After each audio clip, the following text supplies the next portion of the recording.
There's been an attack in Jerusalem. 2 people are killed, and done so by Hamas. Hamas has taken the credit for it. Hamas killed the Jews. By the way, do you know, you've seen the pictures of, he's just adorable. He's precious.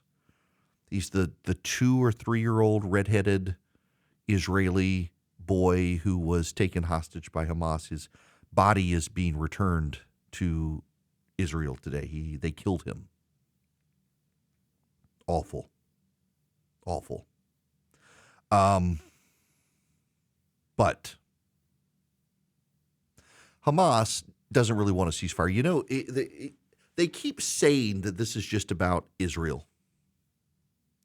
They keep saying it's about Israel, and yet they keep protesting Jews generally around the world. I'm beginning to believe this isn't really about Israel, it's about Jews. They tried to shut down a Christmas tree lighting in New York City last night, and there were some Jews among the crowd, and they started attacking the Jews at the crowd. Even though it was Christmas tree lighting, they were there to watch it, and the Palestinian protesters started harassing the Jewish people, calling them all sorts of names, making them fear for their lives.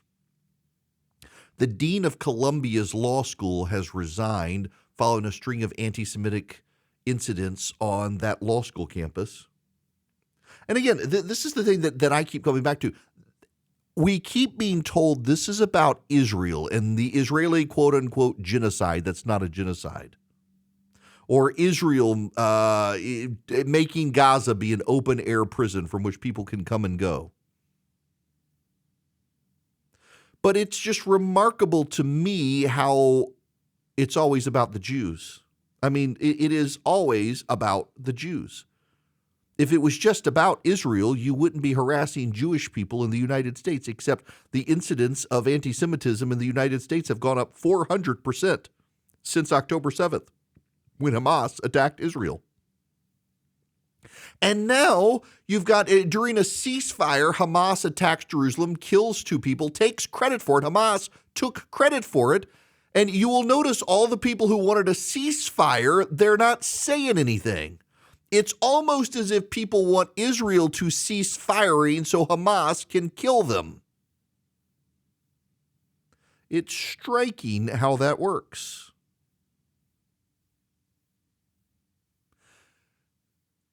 What's happening here is this is very much like the Henry Kissinger stuff. The left tries to find a palatable argument for people to avoid exposing their real argument.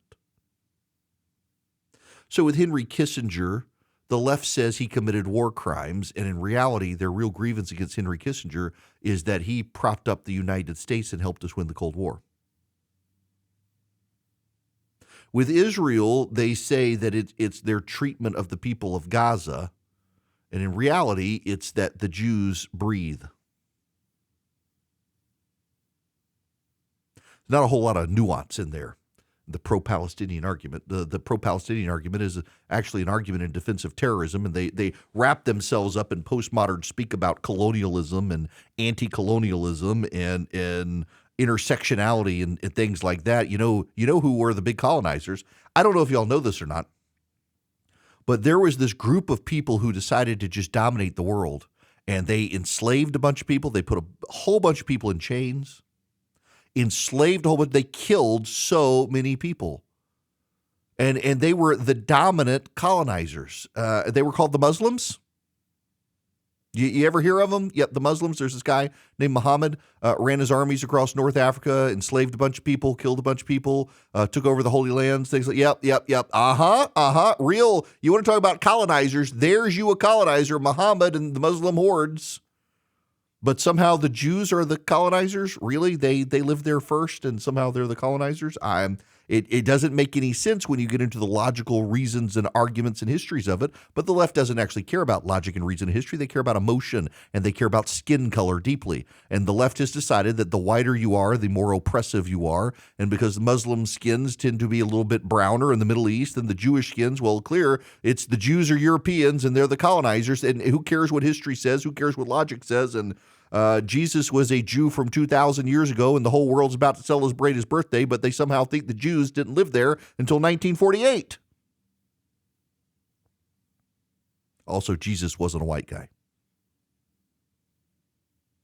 But they don't care about this. They don't care about the ceasefire. They don't care about Hamas breaking the ceasefire because it's really never been about that. It's never been about Israel. It's been about the Jews. They don't like Jewish people. And that's one of the things, the people who are morally equivocating and say, well, Israel's done bad things too. Okay, but this isn't about Israel. Have you put your blinders on? Because they're harassing Jewish people in the United States. Anti-Semitic incidents are up 400%. And then you've got these Democrats out there say, well, we got to do something about the anti-Semitism and the Islamophobia. Don't shoot me. There really isn't a massive increase in Islamophobia in the United States of America right now. Anti-Muslim hate crimes in the United States. There are certainly some. We should deny it. But nothing like what we've seen with the anti-Semitic attacks in the United States. You know, what I'm stunned by, I mean, just the visual for you in Atlanta, the city they say that's too busy to hate. There's a mosque down the street from my studio on 14th Street. It's a beautiful, beautiful building. I got to tell you, Islamic architecture, I grew up with it. I find it to be absolutely gorgeous.